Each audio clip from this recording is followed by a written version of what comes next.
మన గృహంలో సాయిబాబా భజన పూజా కార్యక్రమములు 2 జూలై 2026 గురువారము. తిథి విదియ. తదుపరి తదియ. నక్షత్రం ఉత్తరాషాఢ.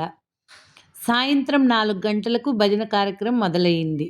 గురువారం రోజు సాయిబాబా సత్సంగం సభ్యులందరూ కలిసి ప్రతి గురువారము ఉదయం పూట ఉంటుంది. ఈరోజు పూజ కార్యక్రమాలు సాయంత్రం జరుగుతున్నాయి 4 గంటలకు. షిరిడి సాయిబాబా జీవిత చరిత్ర తెలుసుకుందాం. షిరిడి సాయిబాబా 19వ శతాబ్దపు మహోన్నత ఆధ్యాత్మిక గురువు. బాబాగారు గురువు గారు కుల మతాలకు అతీతంగా సబ్కా మాలిక్ అందరి దేవుడు ఒక్కడే అని బోధించారు.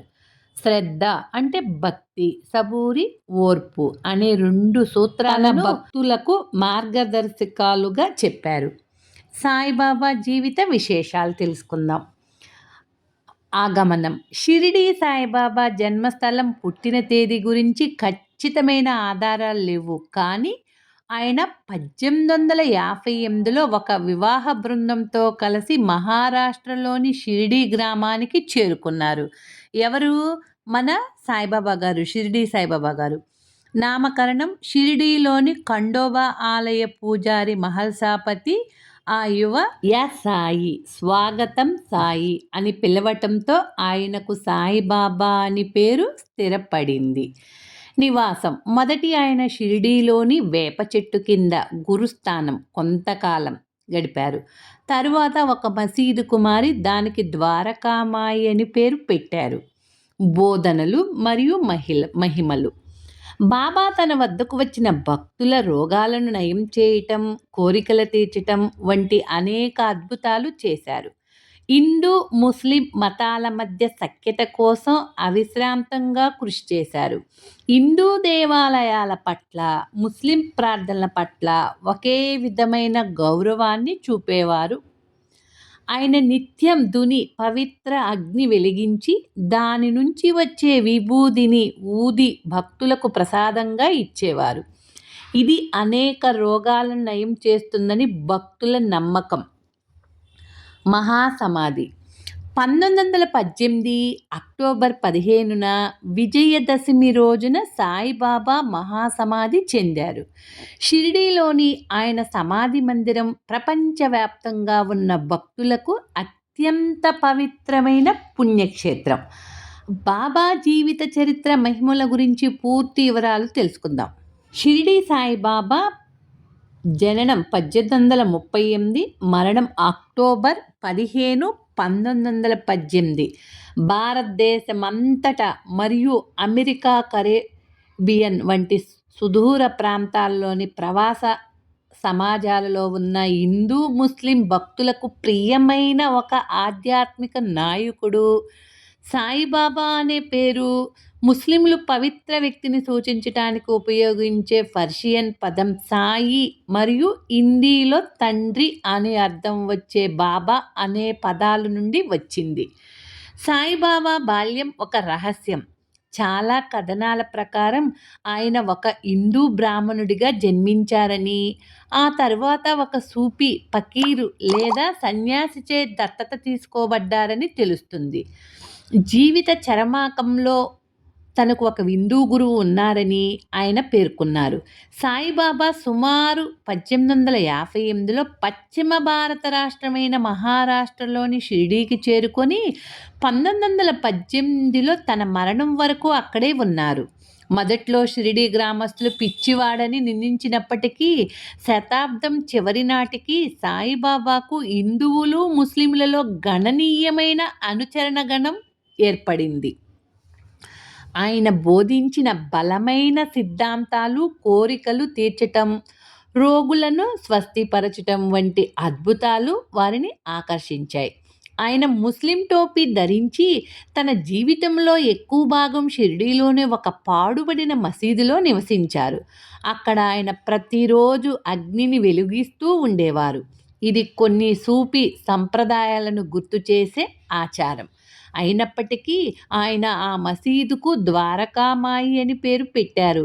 ఇది స్పష్టంగా హిందూ నామం. ఆయనకు పురాణాలు, భగవద్గీత, హిందూ తత్వశాస్త్రంలోని వివిధ శాఖలపై విస్తారమైన జ్ఞానం ఉందని చెబుతారు. సాయిబాబా బోధనలు తరచుగా విరుద్ధమైన నీతి కథల రూపంలో ఉండేవి. అవి హిందూ, ఇస్లాం మతాలు బలికాగల కఠినమైన కట్టుబాట్ల పట్ల ఆయనకున్న ధిక్కారాన్ని, పేదలు మరియు రోగుల పట్ల ఆయనకున్న సానుభూతిని రెండిటిని ప్రదర్శించాయి. త్వరిత వాస్తవాలు ఇలా కూడా పిలుస్తారు. షిరిడీ సాయిబాబా పుట్టిన తేదీ 1838. షిరిడీ ఒక ప్రధాన పుణ్యక్షేత్రం మరియు ఉపసని బాబా, మొహర్ బాబా వంటి ఇతర ఆధ్యాత్మిక ప్రముఖులు సాయిబాబా బోధనలకే ఘనతను ఆపాదించారు.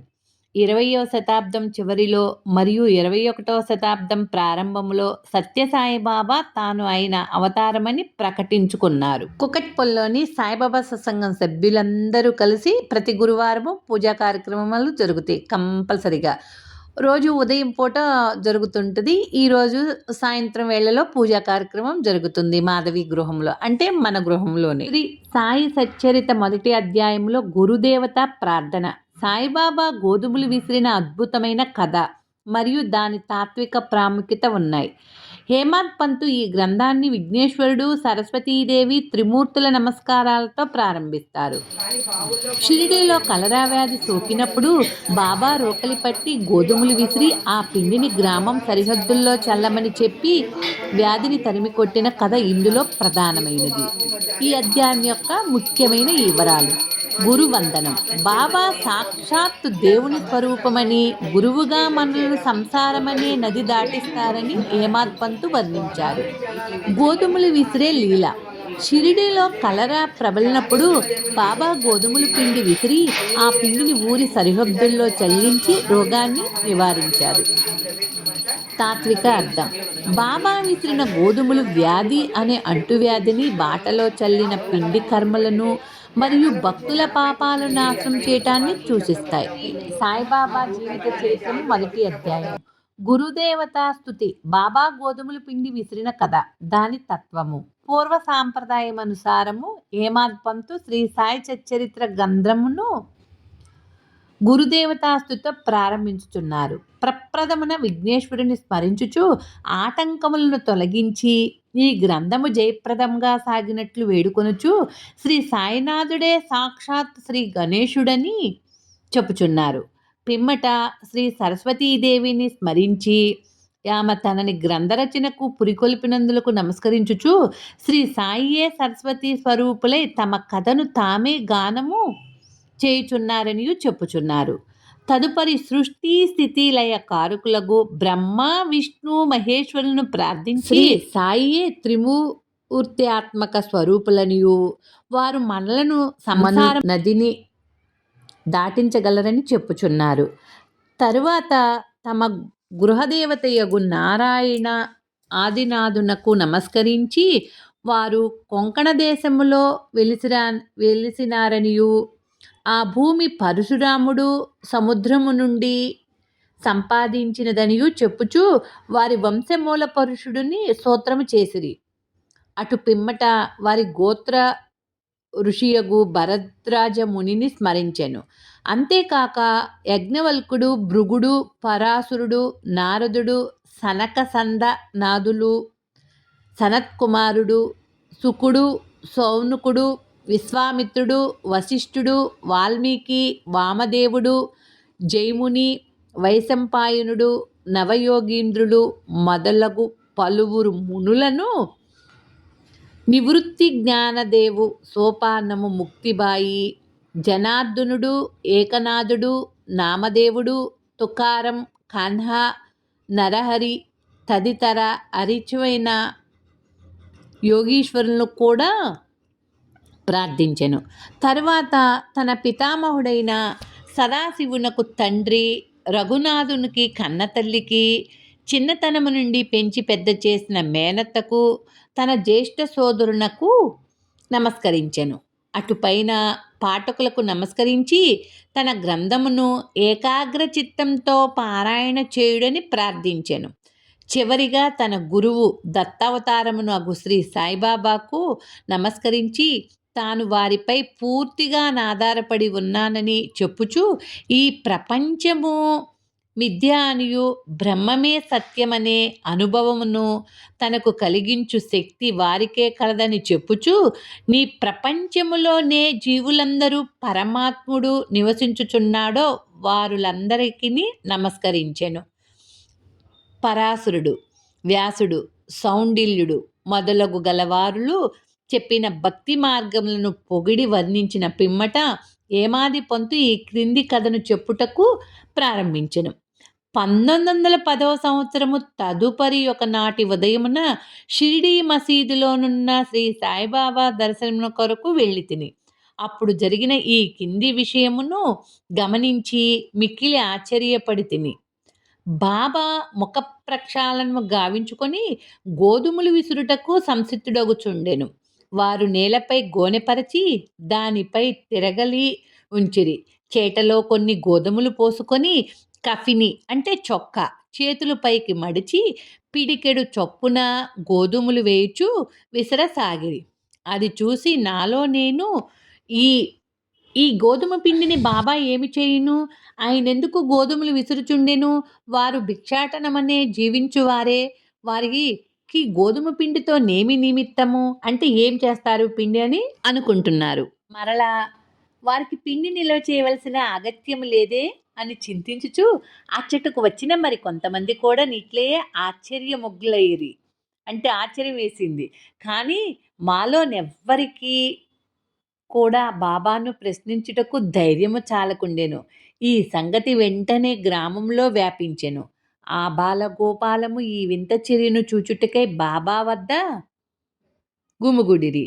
నలుగురు స్త్రీలు ఎటులనో సాహసించి మసీదు మెట్లెక్కి బాబాను పక్కకు జరిపి వారే విసుట ప్రారంభించిరి. వారు తిరగలి పిడిని చేతి పట్టుకొని బాబా లీలను పాడుచూ విసురుట సాగించిరి. ఈ చర్యలను చూసిన బాబాకు కోపం వచ్చెను. కానీ వారి ప్రేమకు భక్తికి మిగులు సంతోషించి చిరునవ్వు నవ్విరి. సాయిబాబా గారు విసిరినప్పుడు స్త్రీలు తమలో తామిట్లనుకొనిరి, బాబాకు ఇల్లు పిల్లలు లేరు, ఆస్తిపాస్తులు లేవు, వారిపై ఆధారపడిన వారు అయినా పోషించవలసిన వారెవరునూ లేరు. వారు భిక్షాటనములచే జీవించువారు కనుక వారికి రొట్టె చేసుకొనుటకు గోధుమ పిండితో నిమిత్తము లేదు. అట్టి పరిస్థితుల్లో బాబాకు గోధుమ పిండితో నేమి పని? బాబా మిగులు దయాద్ర ఉదయుడగుటచే మనకి పిండిని పంచిపెట్టును కాబోలు. ఈ విధముగా మనమును వెవ్వరు ఈ విధముల చింతించుచు పాడుచు విసురుట ముగించి పిండిని 4 భాగములు చేసి ఒక్కొక్కరు ఒక్కొక్క భాగములు తీసుకొని చుండిరి. అంతవరకు శాంతముగా గమనించుచున్న బాబా లేచి కోపముతో వారిని తిట్టుచూ నిట్లనెను, ఓ వనితలారా, మీకు పిచ్చి పట్టినదా ఏమి? ఎవరబ్బ సొమ్మును కొని లూటీ చేయుచుంటిరి? ఏ కారణము చేత పిండిని గోంపూటకు యత్నించుచున్నారు? సరే, ఇట్లు చేయుడు, పిండిని తీసుకొని పోయి గ్రామపు సరిహద్దులపైన చల్లుడు. అది విని ఆ వనితలు ఆశ్చర్యమగ్నులైరి, సిగ్గుపడిరి. గుసగుసలాడుకొనుచు సరిహద్దుల వద్దకు పోయి బాబా ఆజ్ఞానుసారము ఆ పిండిని చల్లిరి. నేనిదంతయు చూసి షిరిడీ ప్రజలను బాబా చర్యను గూర్చి ప్రశ్నించి తిని, ఊరిలో కలరా జాడ్యము కలదనియు దానిని శాంతింపచేయుటకది బాబా సాధ్యమనియు చెప్పిరి. అప్పుడు వారు విసిరినవి గోధుమలు కావనియు వారు కలరా జాడమును విసిరి ఊరి కవతల పారద్రోలురనియు చెప్పిరి. అప్పటి నుండి కలరా తగ్గెను. గ్రామంలోని ప్రజలందరూ ఆనందించిరి. ఇదంతయు వినిన నాకు మిక్కిలి సంతసము కలిగెను. దీని గూఢార్థమును తెలుసుకొనుటకు కుతూహలము కలిగెను. గోధుమ పిండికి కలరా జాడమునకు సంబంధమేమి? ఈ రెండిటి గల కార్యకారణ సంబంధమేమి? ఒకటి ఇంకొక దాన్ని నెట్లా శాంతింపజేసెను? ఇదంతయు గోచారముగా తోచెను. అందుచే నేను తప్పక ఈ విషయమును గూర్చి వ్రాసి బాబా లీలలను మనసారా పాడుకొనవలెనని నిశ్చయించుకొంటిని. ఈ లీలలను చూచి ఇట్లా భావించుకొని హృదయ ఆనందపూరితుడనైతిని. ఈ ప్రకారంగా బాబా సచ్చరిత్రము రాయుటకు ప్రేరేపింపబడినతిని. అట్లే బాబా కృపా కటాక్షములచే ఆశీర్వాదములచే గ్రంథము నిర్విఘ్నమగును, జయప్రదమగును. ఇప్పుడు వరకు పంచహారతి ఇచ్చారు, ఏకహారతి కూడా అయిపోవస్తుంది. సమస్త సద్గురు సాయినాథ్ మహారాజ్కి జై. అఖిలాండ కోటి బ్రహ్మాండ నాయక రాజాదిరాజ యోగిరాజ పరబ్రహ్మ శ్రీ సచ్చిదానంద సద్గురు సాయినాథ్ మహారాజ్కి జై. హారతి అందరూ అద్దుకుంటున్నారు. ఏకహారతి, పంచహారతి. భక్తులందరూ, కుకట్పల్లి సాయిబాబా సత్సంగం సభ్యులందరూ. తిరగలి విసురుట దాని వేదాంత తత్వము. తిరగలి విసురుటను గూర్చి షిరిడీ ప్రజల కొన్ని రీతియే కాక దానిలో వేదాంత భావం కూడా కలదు. సాయిబాబా షిరిడీ యందు సుమారు 60 ఏండ్లు నివసించెను. ఈ కాలమంతయు వారు తిరగలి విసురుచునే ఉండిరి. నిత్యము వారు విసురునది గోధుమలు కావు, భక్తుల యొక్క పాపములు, మనోవిచారములు మొదలగునవి. తిరగలి యొక్క కింది రాయి కర్మ, మీదరాయి భక్తి, చేతిలో పట్టుకొనిన పీడి జ్ఞానము. జ్ఞానోదయమునకు గాని ఆత్మ సాక్షాత్కారమునకు గాని మొట్టమొదట పాపముల కోరికలను తుడిచివేయవలెననియు అటు పిపుట త్రిగుణారాహిత్యము పొందవలెను, అహంకారమును చంపుకొనవలెను. ఇది వినగానే కబీరు కథ జ్ఞప్తికి వచ్చును. ఒకనాడు స్త్రీ ఒకటి తిరగలలో ధ్యానమును వేసి విసురుచుండెను. దాన్ని చూచి కబీరు ఏడవసాగెను. నిపతి నిరంజుడనియు ఒక సాధు పొంగుడిది చూసి కారును మడుగగా కబీరు ఇట్లా జవాబిచ్చెను. నేను కూడా ఈ ధ్యానము వలె ప్రపంచంను తిరగలలో విసిరబడిదను గదా. దానికి నిపతి నిరంజనుడిట్లు బదులిచ్చి చెప్పాను. భయము లేదు, తిరగలి పిడిని గట్టిగా పట్టుకొనము, అనగా జ్ఞానమును విడువకము. నేనిట్లా గట్టిగా పట్టుకున్నను, నీవు అట్టే చేయుము. మనసును కేంద్రీకరించుచు దూరముగా పోనీయుకుము. అంతరాత్మను చూచుటకు దృష్టిని అంతర్ముఖంగా నిమ్ము, నీవు తప్పక రక్షింపబడిదవు. ఓం నమో శ్రీ సాయినాథాయ నమః. శాంతి శాంతి శాంతి. మొదటి అధ్యాయం సంపూర్ణము. సద్గురు శ్రీ సాయినాథార్పణ మస్తు. శుభం భవతు. ఈరోజు మనము గురువారం సందర్భంగా పూజా కార్యక్రమాలు జరుగుతున్నాయి కదా. సాయిబాబా జీవిత చరిత్ర మొదటి అధ్యాయము చక్కగా చదువుకున్నాం కదా. మీరు కూడా చూశారు అందరూ చక్కగా. బాబా గారు దానిలో నీతిని తెలుసుకోవాలి మనము. సాయిబాబా సత్సంగం గ్రూప్ సభ్యులు, కుకట్పల్లి. సాయిబాబా అనే పదానికి పవిత్రమైన తండ్రి లేదా దైవక గురువు అని అర్థం. ఇందులో సాయి అంటే ఈశ్వరుడు లేదా సాధువు అని, బాబా అంటే తండ్రి అని అర్థం. షిరిడీ సాయిబాబా అందరికీ దేవుని ప్రేమను, సత్యాన్ని, కులమతాలకు అతీతంగా మానవత్వాన్ని బోధించారు. బాబా జీవిత చరిత్ర మరియు బోధనల గురించి మరింత తెలుసుకుందాం. సాయిబాబా గురించిన సమాచారం చాలా ఉంటుంది. ఎంత తెలుసుకోవాలో మనము. భక్తులందరూ మంత్రపుష్ప కార్యక్రమంలో పుష్పాలు సమర్పిస్తున్నారు.